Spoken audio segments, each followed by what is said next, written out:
part 2 of our Sean Winter interview. David Craig with me, Daniel Bowers here, enjoying a pint and a chat about all things Sean Winter football career. I'm going to go into East Kilbride now. You know, so you've come in, you've left Stranraer. That was a big shock for you leaving that level of football. You're coming with Barry Russell, obviously for Stranraer who you played with. What was it like first coming in? Was there a bit of a culture shock for you making that drop down? Aye, it was massive, to be honest. So obviously when you're playing 5 years, I was at Surreal, and obviously it's a very professional level. You're treated like a professional and stuff. I know it's not full time, but you're treated like professional and stuff. So coming to East Kilbride, and East Kilbride were very early in their development. And when I came in, I thought I actually was going to be probably more professional than what it was. The first day, I remember the first day of pre-season, and I couldn't believe it. Like I came in and there was probably about 100 players. Probably not that much, right? But it was a lot of players, and we were out, we were warming up, and the players. It's just wee things were really annoying me. So there was everybody called the manager by his first name, like Billy Ogilvie. People were calling Bilko and stuff. I'm like, that's just not professional. So obviously I've come in, and it was no secret I was getting a wage, and I don't think many other players were getting a wage, and people knew that I was, and it made it very awkward. People were thinking I was some sort of superstar coming down here, and I'm like, I'm not a superstar, but I've came here because obviously I was getting offered decent money. I wanted to achieve what everybody wanted, get East Kilbride into the professional leagues, and I honestly thought it was going to be a lot easier than what it actually turned out to be. And there was, as soon as I started training the first day of pre-season, I knew there's a long way to go for East Kilbride, and it wasn't just as players, it was as a club, as a committee, as everything. It was just there was no structure as such in place. It was very much an amateur setup, and we needed to progress every way before we probably get to where we want to be. Yeah, I mean, well, it'd have been season 3 in the Lowland League, I think, so it was very early days. It was the first season was purely amateur players with 4 guys on loan from Clyde. Do you know what I mean? So to go from that, the best amateur players in the town, a couple of loan players, to build and build, it was never going to be straight away. But you're absolutely right. It was getting guys like you in was the first step to lifting that level up guys who'd played senior, whereas before it was all local guys. I feel like as well that you look at the Lowland League, I don't think anybody ever took notice. See, when I signed, anybody I spoke to thought we were EK Thistle. I'm no joke, like, and I remember that was one of the first things that Paul Sheen had said to me. He says, look, we want to determine who the junior team is and who the senior team is in East Kilbride. We want that kind of structure, and we want people to understand the dynamics of East Kilbride. Like, there's a junior team and there's a senior team, and I remember thinking, like, that's going to be easy to do. It's hard. I remember even when we got Celtic, it was on Sky Sports News, EK Thistle v Celtic, and I'm like, that's just not what is happening here. Do you know what I mean? And but that's what everybody thought, and it was so hard to try and turn people's opinions from that into what we were. And obviously we've done that. We've done that now. And again, as I say, we've come on leaps and bounds. We'll talk about in between. But from where we were to where we are now, it is like unbelievable difference. And we'll get on to that cup run, because that's such a landmark point in the club's history and the short history of the club. Do you think that was a big turning point, just that cup run? It's a final moment. Being on television against the biggest club in the country. How big was that for, not just for the club, but for yourselves and the team as well? It must have been huge. As I said, it was a defining moment for East Kilbride. I think it's the time, the moment when people started understanding what was happening in East Kilbride. I said, when we first were talking about the East Kilbride Celtic game, people still thought we were EK Thistle. As soon as we got Celtic, and after we played Celtic, people knew who EKFC were. And that is a defining moment for me, for East Kilbride, and the money that generated.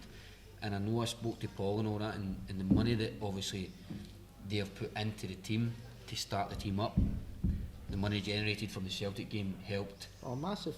Helped clear all sort of debts that was made to make the team, and then put a structure in place for the team going forward was massive. And it was that is for me probably the biggest achievement for East Kilbride is getting that Celtic game. That year I wanted to get promoted, and I thought East Kilbride were going to get promoted. I came down for Surreal thinking I'm Billy Big Boss here, I'm going to get promoted. Barry comes in, we're going to get promoted. No other teams got professional players, we're coming down for Surreal, League One, we're going to stroll it. Didn't think that it was going to be as competitive as what it was, and then getting the Celtic game was like a realisation that this is actually a decent level. The teams are actually decent at this level, and we needed that. East Kilbride needed that to progress. See, and I would have took that now over winning the league that year, because I think that was bigger than winning the league. Getting Celtic was put East Kilbride on the map as a professional team, as a senior team, and it was bigger for me. Probably now looking back, I would rather have got that game than get promoted that year. We finished fifth. We finished fifth in the league. Got Celtic and finished fifth. I couldn't believe that. It was actually kind of, for me, it was kind of embarrassing telling people we finished fifth. But the fact we got Celtic just blew anything else out of the water. Well, rewind it back slightly, take it back game by game. That cup run itself, we were massive underdogs in pretty much every game we played. Even the first game against Forest Mechanics, maybe slight favourites at home, drew one each, then up to the Highlands, and I think bookies had us at least 3-1 that day to beat them on their home patch. And it was a tall order, and do you know what? It's still one of my favourite East Kilbride trips. Oh, it was amazing. And but you know, that's whenever the team came together. That was the first time that when we won that game, the whole team at the bus. Do you remember the bus? Bus home is the best bus I've ever been on. Amazing. Like everybody was absolutely buzzing. We get cargo. Everybody was wrecked. Everybody was jumping about, and it was the first that we kind of all came together as a team, wasn't it? And we were. It was brilliant, and that we kicked on for there. We did. Everybody gelled, and we just kicked on for there. To put it in perspective, right, we were 2-0 up after 10 minutes. We Hastings got a double, right? They then score straight away, and then batter us for 70 minutes. They had a striker who was built like a fridge, wasn't he? Honestly, this guy was a big monster.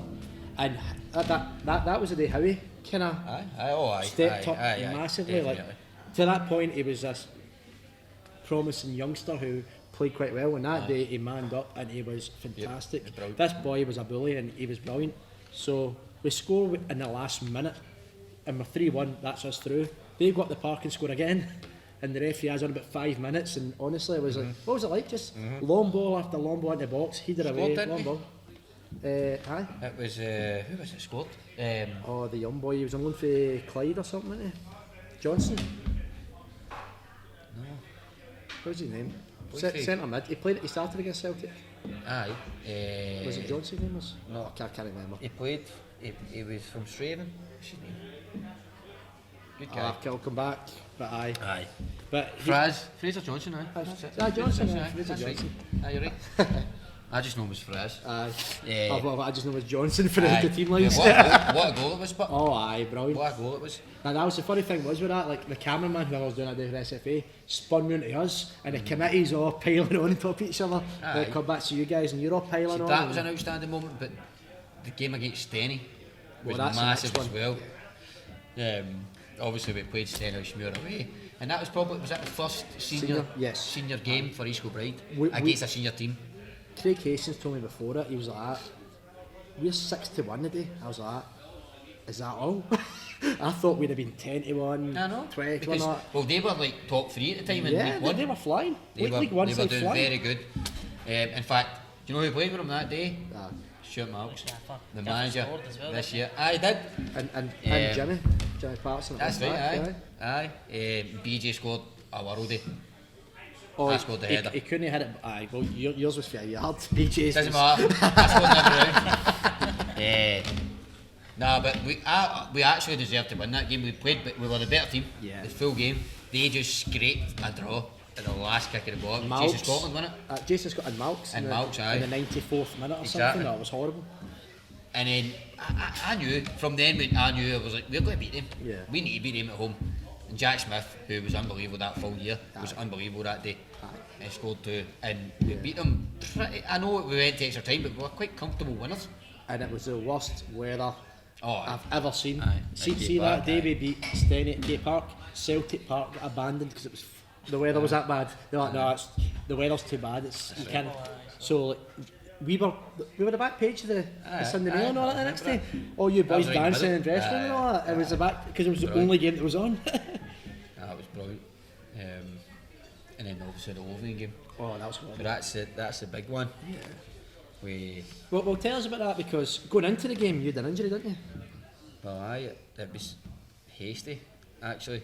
So we were training, and it was a lead up to that game. And obviously, so the big thing coming up to this game is I knew in my head I had Australia. So I had Australia coming up, but nobody else knew that.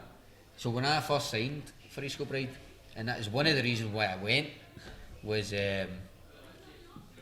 Jen, my wife now, who obviously when you play football you only get that wee window between May and July where you can take holidays, and I can understand for your wife all the time, like it's hard because you can never take holidays during the season, and I've never ever done it.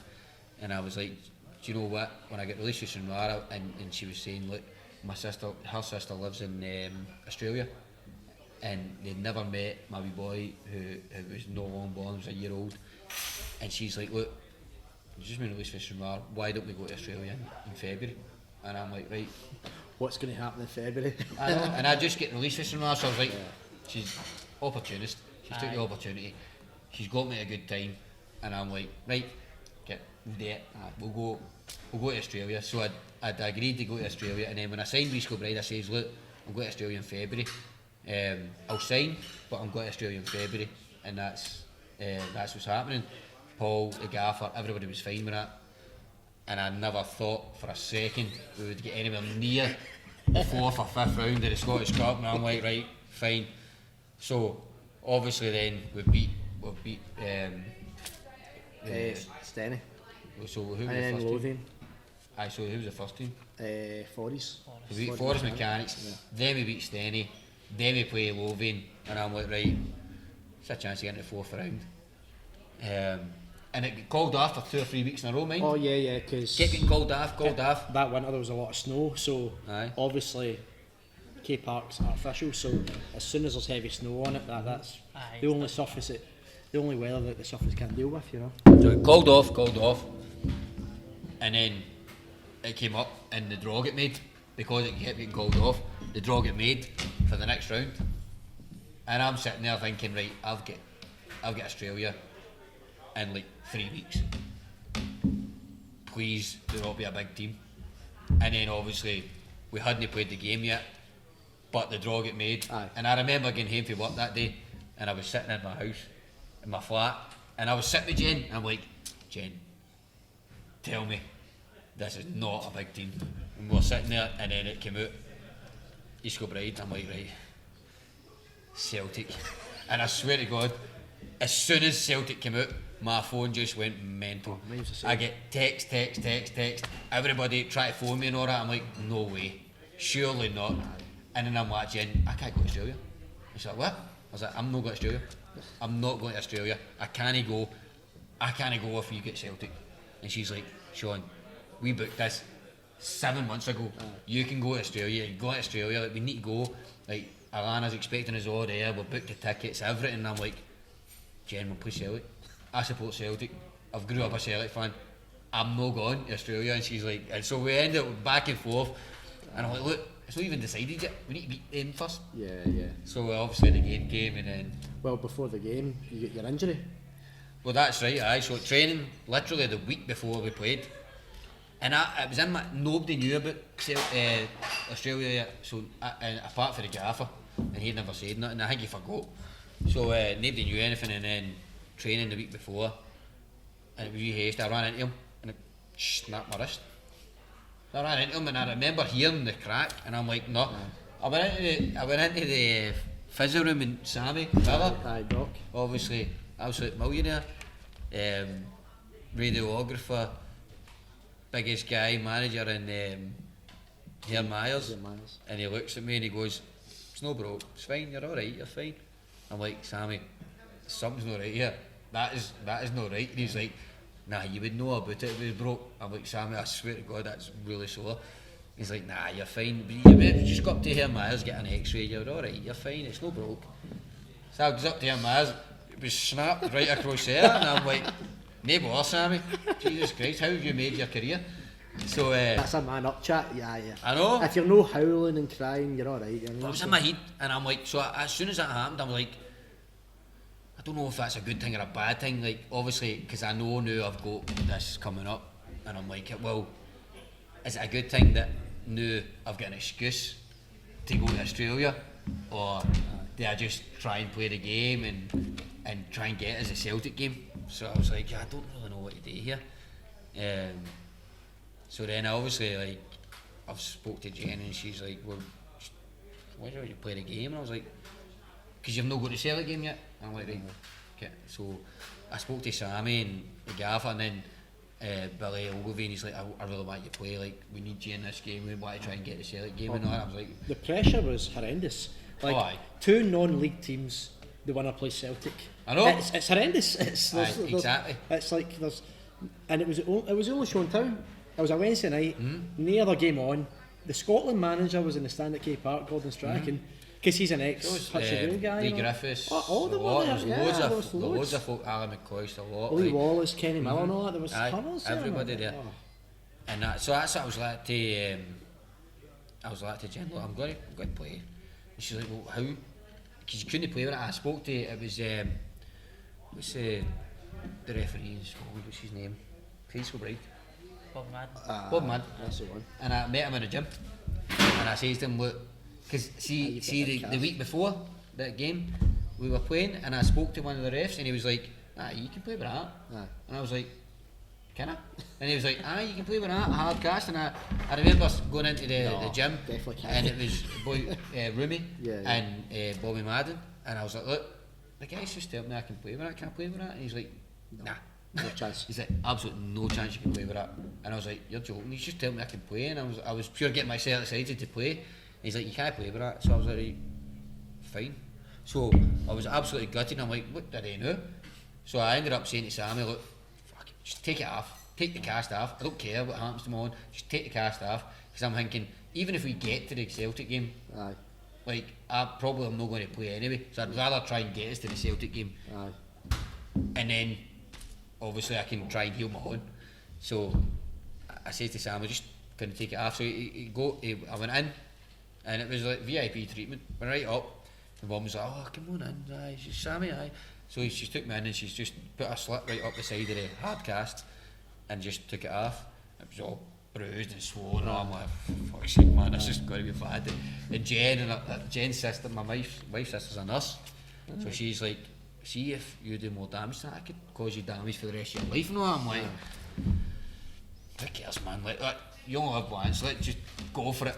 So I cut it off and I bandaged it up, and then I played, and obviously he was like the villain for Scary Movie with the strong hands, you know what I mean? It was just bandaged up. I was just playing with this mad bandage on him.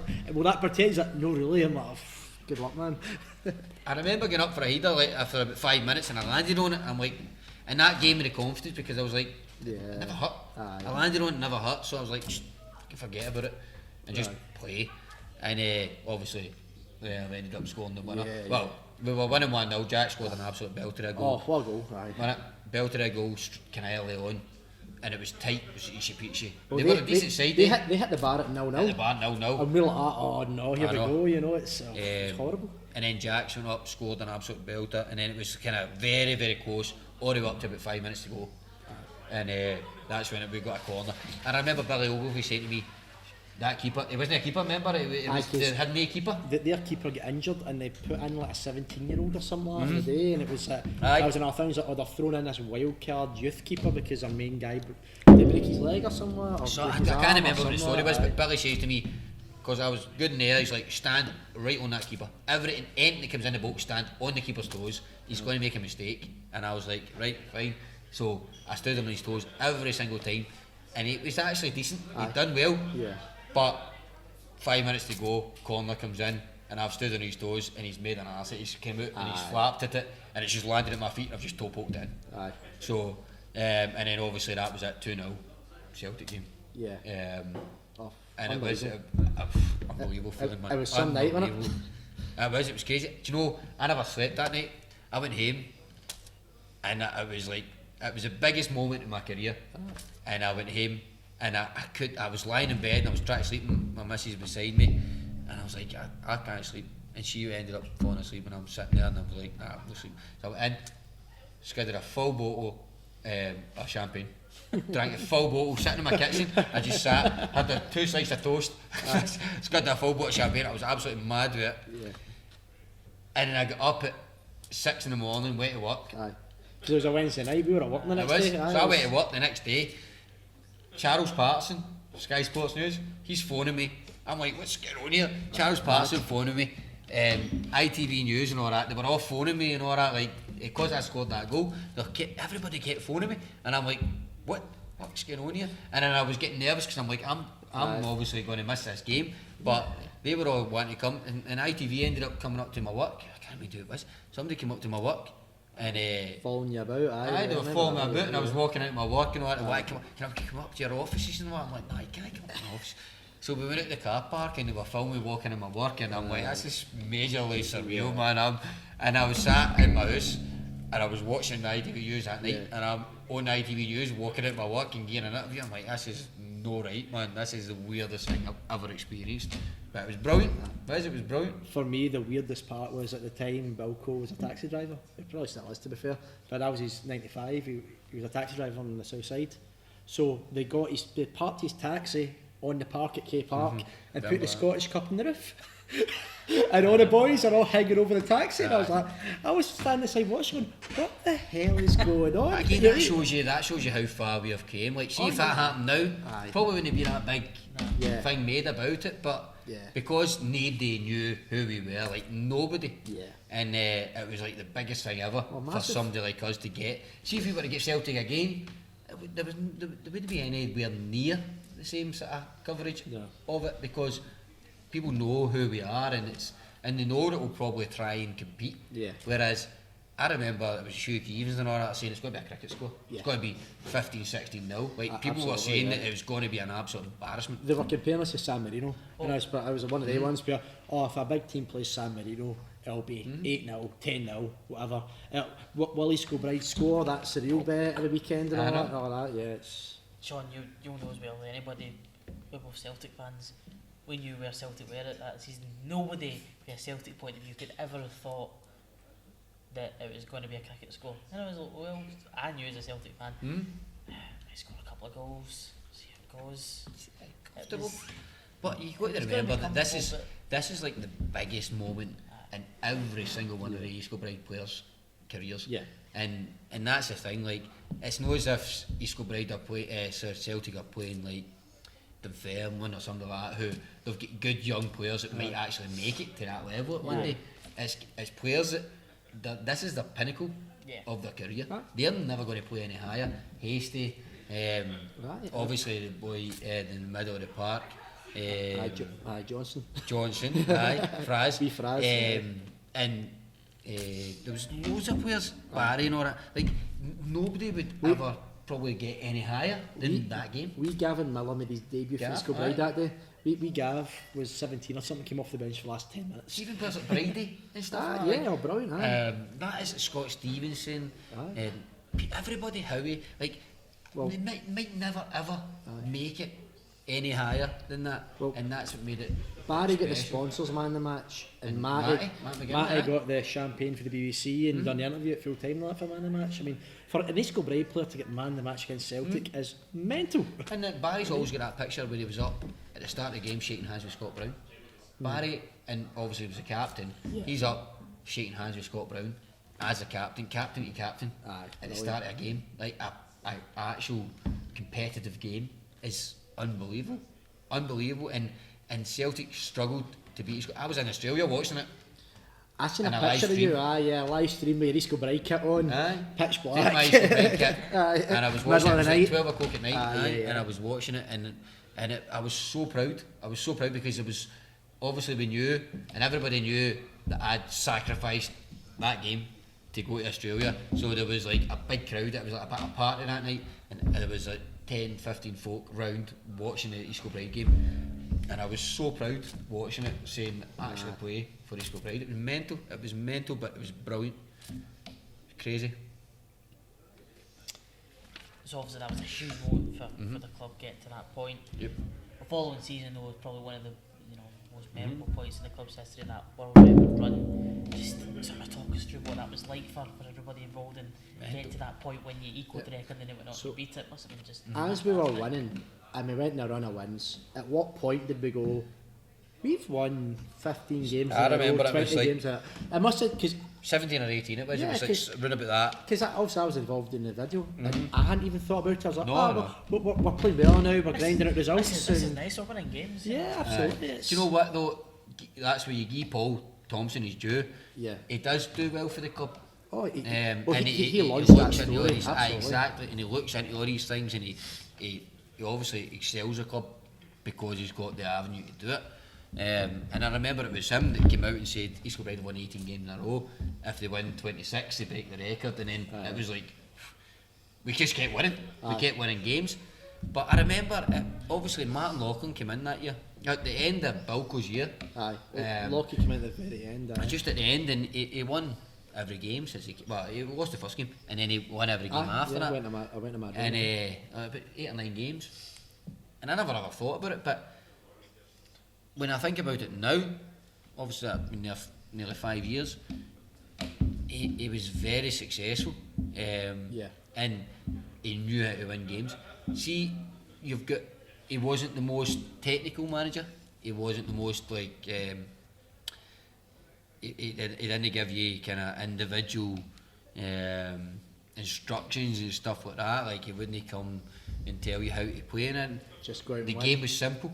Aye. The game was very simple. It was 4-4-2. Not a lot of managers play 4-4-2 anymore. Yeah. It was 4-4-2. Simple. Get the ball into the other half and score goals. Aye. And beat the other team, and that was it. And it was quite refreshing because you get so many teams now that want to play like Barcelona, Man City, everybody else. They want to go 4-2-3-1 and all that sort of stuff, and you're like, just you need to understand the level you're at. Yeah. And for me, Martin Loughlin understood the level he was at. He didn't need to be Barcelona, he didn't need to be Man City. You won games by being better than the other team, and that was it. You just get the ball, put it in the other half, and let your opposite, you let your strikers and your attacking players win the game for you.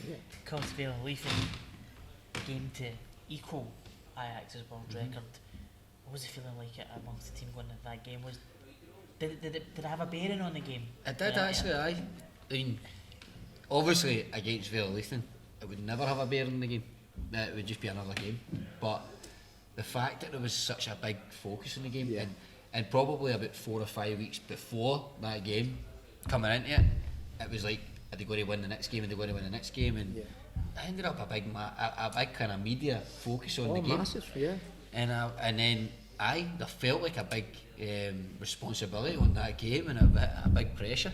So I remember getting into that game and thinking, we need to win this. We need to win a game, because I always knew we're going to lose a game soon. We are going to lose a game. Yeah, of course you will. And we don't want it to be before this record. So we just thought, let's just keep going and see how far we can go. And I remember getting into that game thinking, on paper, odds-on favourites to win this game. And it was tough. It was very tough. And I remember it was, what was it, one each with 5 minutes to go? We were 2-1 down at half time. Aye. And I think Roscoe equalised at the start second half, and then we battled That's them, right, aye. and just couldn't Battered score. them, couldn't score, and we were like, oh no, here we go. Because the thing was, win to equal the record, and we were going, well, at least if we equal it, we've equalled it, you know what I mean? Aye. So we're like, You need to at least battered equal them. it before you can try and beat it. So I remember that. So it was 2 each, and we were battering them, couldn't score. And probably a bit of a controversial penalty, actually. We got. Aye, it was a wee bit. Aye. I don't know if it was a penalty, but we got it. And obviously I was a penalty taker, so it was 5 minutes to go. What was the pressure like at that point? Knowing, do you know what? You're thinking, if I don't score this, we're not getting Ajax. Did that even in your mind at that point? Or? I tried not to. I tried not to let it get to me, but it does. But I always feel confident with penalties. I've missed a couple, but I always feel confident. I think you need to. You can't let the pressure get to you. So I just thought, who cares? If I miss it. End of story. Yeah. But turns out it's probably the best penalty I've ever hit in my life. It was absolute stanch. I don't even think I meant it to be that good. I just went in the top corner. You couldn't get any more in the top corner. Yeah. And I remember actually when I hit it, I had a wee bit of a panic because it was that quite high, and I was like, that's not going in, but it went in top corner, and it was a good feeling. But then we scored a couple of minutes later again. Bridie. Bridie scored, and we won 4-2. And it was a good feeling. Like it's good to get a lot of press. Like again, for a team like East Kilbride, non-league team, nobody really takes any kind of notice of you, and then you win a game like that and get a lot of press. It was good. It's good to kind of get. And as I said, see when I came to East Kilbride, people are saying, "Oh, you've done the wrong thing. Like you're dropping. You're never going to get a chance now to go back up to senior level." And I've had more press since I've been at East Kilbride than I ever did at East Stranraer. I was a kind of middle of the road player, possibly a decent player at Stranraer. Never get any press at Stranraer, and I know that sounds terrible, but at East Kilbride, it's been like there's so many stories I've had at East Kilbride, so much more than I had at Stranraer. And obviously we had the week after. BSC the week after, So to beat it. What was that like in the dressing room knowing here? Because at full time when we beat Villa Leithen, I was sitting in here actually in the sports club having a beer, and one of the guys goes, "Here, Ajax have just tweeted East Kilbride to say congratulations on equaling our record," and the phones get passed round and everyone's like that. Ajax just tweeted us. Mental. Yeah, so it's like one of the kind of bizarre moments. Surreal moments that you can't sort of believe that it's happening. Yeah, that's again another one of these surreal moments that you think like, how is that happening? But it was happening. So I know it was mental, and then the next week, that was when the pressure was on. Yeah. And I remember thinking like, and I know it probably wasn't the biggest game for us, but it was like it was amplified massively. And if we win that game, and none of us knew, by the way, that Ajax were there. Ajax were going to do what they'd done. I've got a story to tell about that. So I rock up to film the game, right? My usual time, going to have one at K Park. As I arrive, I get told, right here, Sky Sports is here. Can you go over and speak to cameraman because he wants to use a gantry? And I was like, alright, well there's only really room for one cameraman in that gantry, so I'm like, how you doing? What's happening? He goes, I'm here to film the highlights, it's going to go out in the news at 10 of Sky Sports News if you win tonight. And I'm like, what? And he goes, yeah, and I'm like, right, okay, obviously you can use the gantry. Can I get a copy for the highlights then? And I'll get a replay angle behind the goals, so I get put behind the goals. But I was quite happy to do that, so the Sky Sports cameraman goes up to the scaffold tower and that's that. And then somebody else wants to speak to you. Who's that? I think his name was Rudolph from Ajax TV. And I'm like, what? And he goes, yeah, but like it's a top secret, nobody knows this guy's here, so don't tell anyone. I'm like, okay. So I went over and he goes, nice to meet you, David. You're the media man? I was like, yeah, from the games, blah, blah, blah. And he goes, right, so can you keep a secret? And I'm like, apparently so. I'm getting trusted by a lot today. What is it? He goes, we're here filming big Ajax TV video for the Kilbride. I was like, oh, that's fantastic. He goes, now I'll show you the surprise. I was like, okay. Opens the van, and I was like, that's a lot of lager, by the way. He goes, oh mate, aye, for every game you will win, including the world record, case of beer. We're going to present it at full time, and I'm like, who knows about this? He went, just the person I was speaking to when we arrived. This is a big surprise. I'm like, alright, okay, I won't say anything, mate. But mental, like that's honestly, it was ridiculous. Yeah. And for even now, I'm thinking that wasn't like I'm embarrassed saying to this folk, we broke the world record because it's not really. You're not really breaking a world record, right? We're a non-league side. Yeah. Technically, we drew a game, but we won in penalties. We won in penalties, so it does go down as a W. It's a win. So we won, 30, ended up 30 games in a row. Yeah. But I'm thinking, like, it's not the same level. Ajax, to give them their due, they've bought right into it. Yeah. And obviously, we've played at a low level. They've played at the highest level and won all their games. But they loved the story and they bought into it. And I'm like, well, fair enough. They're buying into it, we buy into it. And it was ridiculous, but it was an amazing feeling, like having them coming to the stadium. And obviously that day, there was a lot of pressure on that game, and I think it was Deck scored an absolute belter, didn't he? Aye. Straight away. Early doors, scored, yeah. And then it was quite comfortable at the end. But they pulled it back to 2-1 with about 10 minutes scoring. We all went, oh no. I know. And then Deck scores a screamer of a free kick off the post to win it 3-1. You know what I mean? That's right. But my favourite part about that is when I done the highlights package, sent it off to Callum to do the commentary, and when the van gets pulled back, he goes, "Look at all the beer!" Brilliant. Yeah. And then the message for Eddie van der Sar. I know. Congratulations that's the biggest to thing for me. Martin Loughlin and Barry Russell for the cheater. But that's Eddie van der Sar. Just want to say that well done in beating the world record. You're like, no way is he saying that. That's ridiculous. Like, ridiculous for a team, a non-league side like East Kilbride, to get that publicity. And I remember what it was it Question of Sport and all that? Yeah. He's a standing ovation and all that. Like, yeah, well done. What the fuck's going on here, man? What is going on? I know. But brilliant. But that's the things that we've had so many since I've came here. We've had so many wee moments that have been like, I never had it, never had these things. That's the huge moments, sort of create memories that you remember after your career. Going up in the league that season, first time we've done it as a club, going to the playoffs and end up facing Cowdenbeath. Going into that, was there a pressure around the place knowing that this was the first chance to get into the professional leagues? How was that for everybody involved? Crazy, mental. I think we were confident. We were really confident that we were going to do it. See, the thing is, we've won the league comfortably. We beat Bucky comfortably over the 2 legs. Obviously, we struggled a wee bit up there. Beat them was mayhem up there very comfortably. The kit man gets sent off in Bucky. That's how mad it was. You know what I mean?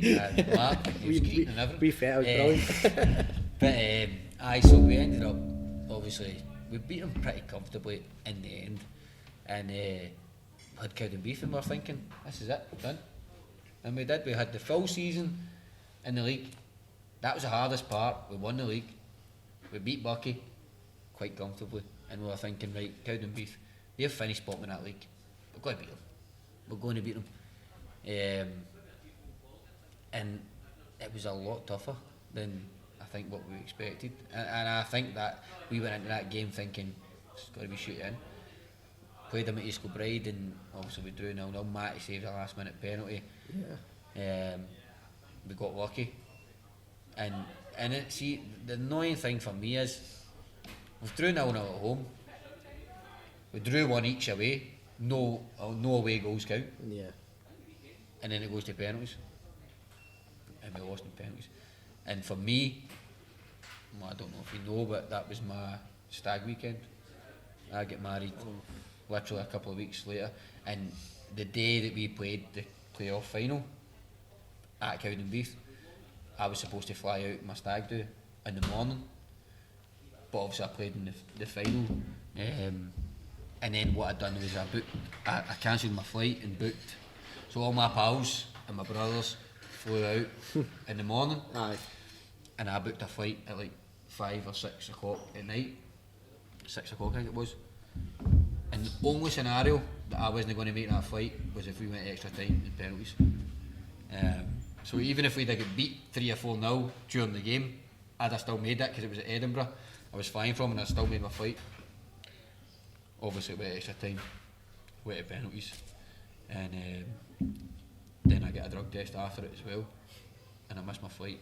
I had to end up flying out the next day, and I missed the full first day of my stag do. But the big thing for me that day was that I get taken off about a minute before the penalties, and that still devastates me. I still can't understand it, because Woodsy missed, let down me, let down his hometown, let down his missus, let down everybody. But he's going to be watching this raging right now. But the thing for me is, I was a penalty taker for East Kilbride, and it was about a minute before the penalties get taken, I get taken off, and I say, I need to lock in the manager. I remember I went in for a 50-50 about 2 minutes before the penalties, and I came off second best, and I was limping a bit, but I was alright. I was still limping, and he said to me, "You're struggling," and I was like, "I'm alright," and he was like, and then he tried to take me off, and I was like, "I'm not coming off." He's like, "Just get off," and I walked away. I started walking away. I was like, "I'm not fucking coming off. I'm the penalty taker. I'm not coming off. You can't take me off just before penalties." He's like, "Just get off." I was like, "No," and I stood, and then there was the assistant manager and all that, and the guys that were on the bench like, just come off, just come off." I'm like, "Fuck off, no way, am I coming off?" Ended up had to come off, and I was absolutely devastated, because I don't have a bearing in this now. Went to penalties, and then it changed the dynamics of the penalties, because I'd have took the first penalty, 100% would have took the first penalty, and I know Stratton did and scored. Oh, he took a crack penalty. He did. Yeah. I would have took the first penalty, and that would have possibly changed the dynamics.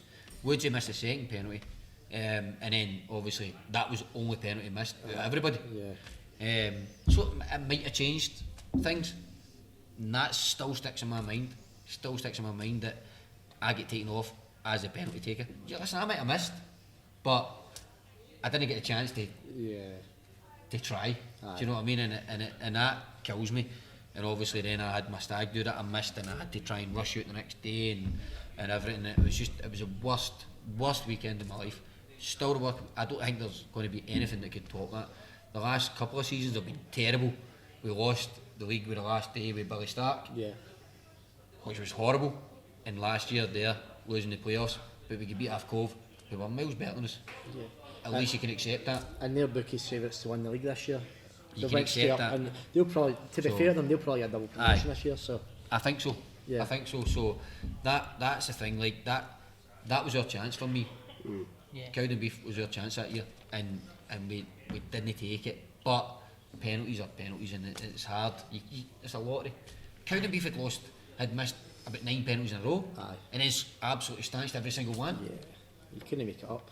Do you know what I mean? But obviously we are where we are, and we've just got to accept that now. And just before we sort of round it off, you know, Betha Cup, I think, from our point of view, has been a really good experience for you. You've got some cracking results, especially against St Mirren, as you talked about earlier on in the interview. What are the aims for this season? Is it just about winning the league and seeing where you go from there? Yep. Promotion. Yeah. There's no other aims. I've won every single cup at this level a couple of times. Yeah. I've no interest, and I know it sounds terrible, but I have no interest. I didn't come here to win the cups. I didn't come here to win the Lowland League Cup or win the East of Scotland Cup. Came here to get promoted. It was a massive gamble for me at the time to come here. I was 27, probably in the peak of my career, and I know I'd get released for Surreal, but I could have probably played League 1, League 2, possibly Championship level for maybe another few years. So I took a gamble coming here, and so far it's not paid off. And I know we've had a lot of good experiences, and experiences that will stay with me for the rest of my life, and that I love. But ultimately, if we don't get promoted, for me, it was probably the wrong decision coming here. So that's why I'm absolutely desperate to make it happen. I thought it was going to be easier than it is. It's not easy. It's not easy. This is my 5th year trying. It's not as easy as what I thought it was going to be, and it's getting harder. Yeah. Especially this year.